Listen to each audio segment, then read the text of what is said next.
Hi hello అందరికీ. ఈరోజు ఇంకొక రెసిపీతో మీ ముందుకైతే వచ్చేసాను.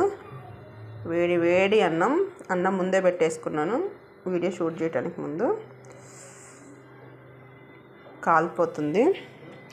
సో ఈరోజు స్పెషల్ అయితే బెండకాయ చేశాను. చూడండి, నేను ఎక్కువగా బెండకాయలో టమాటా, కరివేపాకు, ఆనియన్స్, గార్లిక్ ఎక్కువ వాడతానండి ఇంట్లో. మన హెల్త్కి గార్లిక్ మంచిదని. సో ఇట్లా ఓన్లీ ఫ్రైలాగా కాకుండా ఇలాగ కొంచెం ఫ్రై అండ్ కర్రీ టైప్లో చేసుకుంటే బెండకాయ ఫ్రై కాదు కర్రీ లాంటి ఫ్రై లాంటి కర్రీ. సో అన్నీ వేసుకోవాలి. కరివేపాకు, గార్లిక్, నేనైతే ఏ వంటలో అయినా గార్లిక్ యాడ్ చేస్తాను.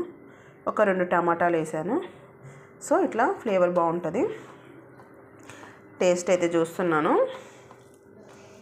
చాలా బాగుంటుంది. మీరు కూడా ఒక బెండకాయలో ఒక 2 చిన్న టమాటాలు, 2 అంతే.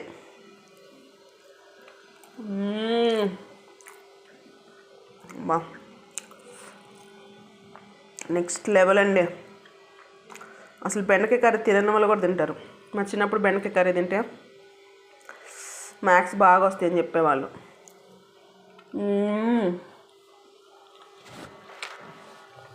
సూపర్ అయితే ఉందండి. దానికి కాంబినేషన్గా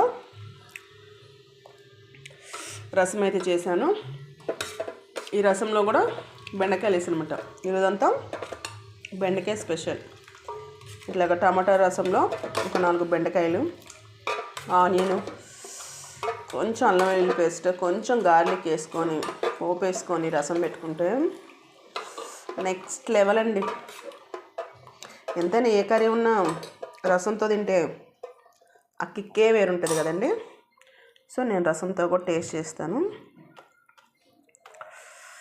ఈ చల్లగాలికి వేడిగా రసంతో తింటుంటే చాలా బాగుంటుంది. రసం అయితే